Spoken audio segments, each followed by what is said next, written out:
به این شکل بوده که یخشکن رو از کاسه چشم وارد مغز میکردن، میچرخوندن تا ارتباطات کاملا قطع بشه. سلام. بعد از 3 الی 4 ماه به سایکیت خوش اومدید. از اونجایی که مدت زیادی گذشته گفتم که یه موضوع جالب پیدا کنم، پس اگه علاقه‌مند به خون و خون ریزی و اون قسمت دارک تاریخ هستین حتما این ویدیو رو نگاه کنین، چون میخوایم راجع به یکی از بدترین و ترسناکترین عملایی که تا حالا بشریت انجام داده روی انسان صحبت کنیم. اگه به مطالب علمی علاقه‌مندین حتما کانالمو سابسکرایب کنید و اگه دوست داشتین یه سری هم به اینستاگرامم بزنید. همونجور که میدونید زمانهای قدیم سلامت روان یه جوک به حساب می اومده و نه تراپیستی بوده، نه قرص و دارویی، نه هیچی و تنها راه حلشون تیمارستان بوده. وقتی میبینن تیمارستان رو پر شده، یه سری فکرای شومی به سر دکترا و متخصصای مغز و اعصاب میزنه که در این نامه قرار راجبش صحبت کنیم. اسطوره داستانمونم که دکتر والتر فریمن هستش،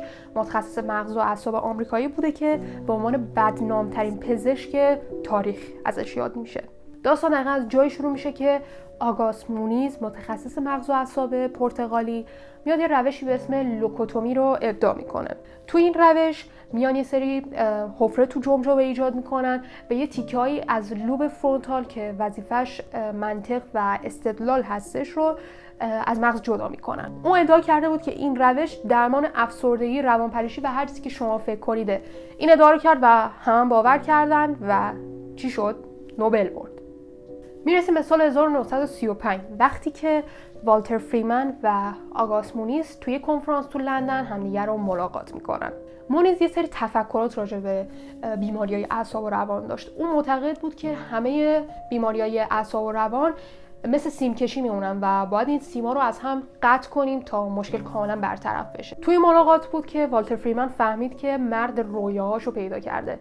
البته نه از اون نظر، از این نظر که واقعا یه بت ازش ساخته بود و میخواست هر کار اون میکنه رو تقلید کنه. میرسیم به 14 سپتامبر 1936 وقتی که اولین لوبوتومی تو آمریکا توسط مونیز انجام شد. این عمل در بیمارستان دانشگاه جورج واشنگتن انجام گرفت و این در حالی بود که کمتر از 1 سال از اولین عمل مونیز میگذشت. ببینید که چه فاجعه‌ای بود. شاید براتون سوال بشه که چرا فریمن این عمل انجام نداد. باید بگیم که فریمن متخصص مغز و اعصاب بود و هیچ تخصصی در جراحی نداشت و بهش مجوز ندادن و خب عملا نتونست انجام بده. فریمن وقتی فهمید که نمیتونه مجوز رو بگیره، رفت سراغ دوست جراحش به نام جیمز دبلیو واتس. این دو با هم شریک میشن و شروع میکنن به عمل کردن. اولین عملشون هم روی زن خونه‌دار 63 ساله به اسم آلیس انجام میدن که از اختلال 2 قطبی و بیخوابی رنج میبرده. بعد از این داستان البته هیچ مدرکی هم پیدا نشد، ولی شوهر آلیس ادعا کرده بود که بهترین سالهای زندگی آلیس رقم خورده بوده. حالا بعد از این عمل بود که طمع فریمن و واتس رو فرا گرفته بود و اونا میخواستن یه جوری تاریخ سازی کنن و اومدن یه کاری کردن. اونا اومدن روش عمل مونیز رو عوض کردن و اسمشو گذاشتن فریمن واتس استاندارد پریفرونتال لوبوتومی.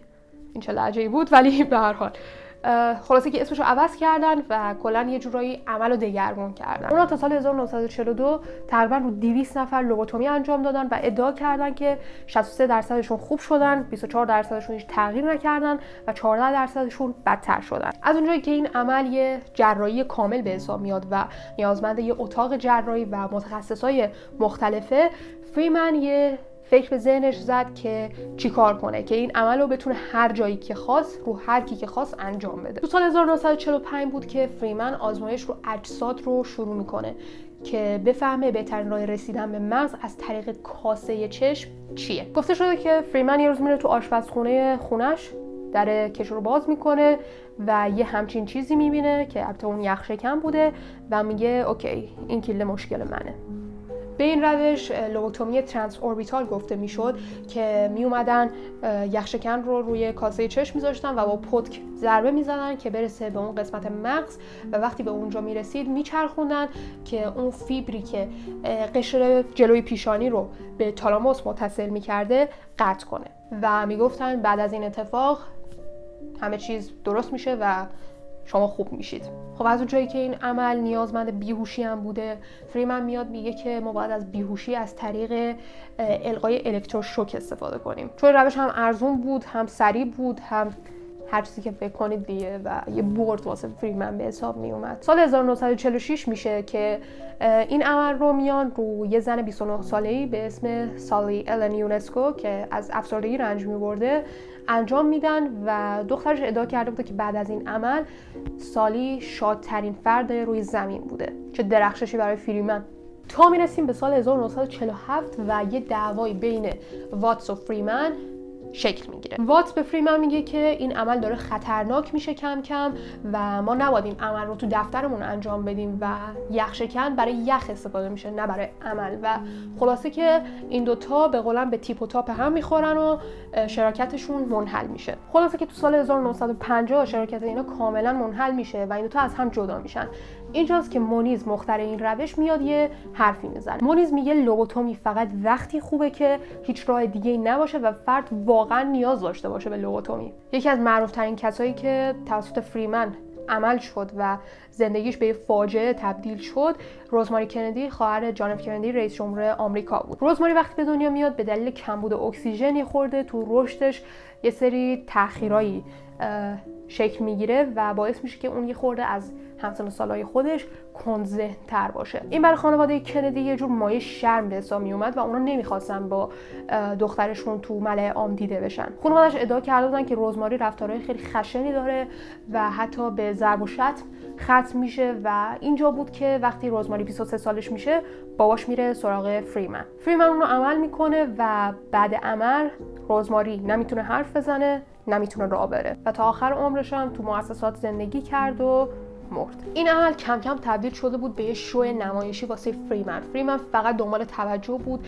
و دوست داشت همه دورش جمع بشن، عکس بگیرن. و حتی تو سال 1951 وقتی که داشته عمل انجام میداده واسه عکس گرفتن یه لحظه مکث میکنه و اون ابزار بیش از حد تو مغز بیمار فرو میره و اون بیمار همونجا رو میز فوت میکنه. فریمن علاوه بر این که هیچ اعتقادی به اصول اخلاقی نداشت، هیچ اعتقادی هم به اصول بهداشتی نداشت و همیشه یا داشته آدامس میخورده موقع عملا یا ماسک و دستکش نداشته یا حتی دستاشو نمیشسته. خب شاید بگی این کارا برای آدمی که حتی آموزش جراحی هم ندیده یه چیز حیرت آوره، ولی کم کم اینجاست که حرفش میره زیر سوال و اونو بازخواست میکنن. اینجا بود که مردم کم کم فهمیدن که کسایی که عمل میکنن بعد از عمل نمیتونن کاراشون رو انجام بدن، نمیتونن راه برن و مثل بچه‌ها رفتار میکنن و یا حتی به زندگی نباتی محکوم میشن. یا اینکه شامل اون 15% بودن و در بهترین حالت میمردن. بیش از 40% کسایی که فریمن عملشون کرد افراد همجنسگرا بودن که فکر میکردن مشکل ذهنی دارن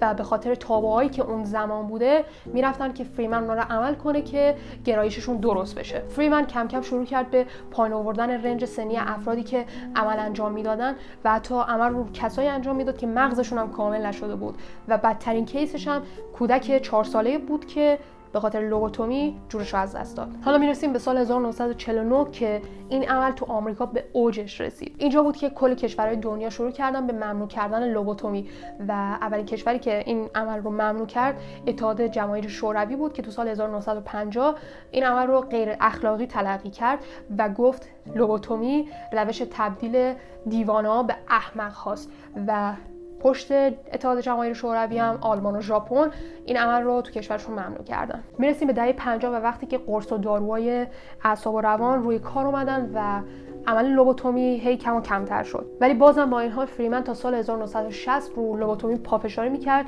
در صورتی که هیچکدوم از بیمارستانا دیگه باش کار نمیکردن و اون راه نمیداد. اواخر دهه 70 خیلی از ایالت‌های آمریکا و خیلی کشورهای دنیا این عمل رو به صورت کامل ممنوع کردن و این عمل کم کم ناپدید شد. ولی بازم با این حال تا دهه 80 تو فرانسه این عمل انجام میگیره. تا وقتی که این عمل تو آمریکا به صورت کامل منسوخ شد، بیش از 40,000 نفر از شهروندای آمریکا این عمل روشون انجام گرفته بود. در نهایت میرسیم به سال 1967 که سومین عمل روی یکی از بیمارای فریمن به اسم هلن مورتسن انجام میگیره که آخرین عمل فریمن و آخرین عمل مورتسن بود. متاسفانه اون بر اثر خونریزی شدید مغزی فوت کرد. عاقبت فریمن به این شکل شد که از دانشگاه جورج واشنگتن بازنشسته شد و تو سن 57 سالگی تو کالیفرنیا یه مطب خصوصی باز کرد و در نهایت تو سال 1972 تو سن 76 سالگی از دنیا رفت. فریمن این روش رو اختراع نکرد، ولی با نوآوری و هوش و ذکاوتی که داشت باعث شد که لوبوتومی رو با اسم اون بشناسن.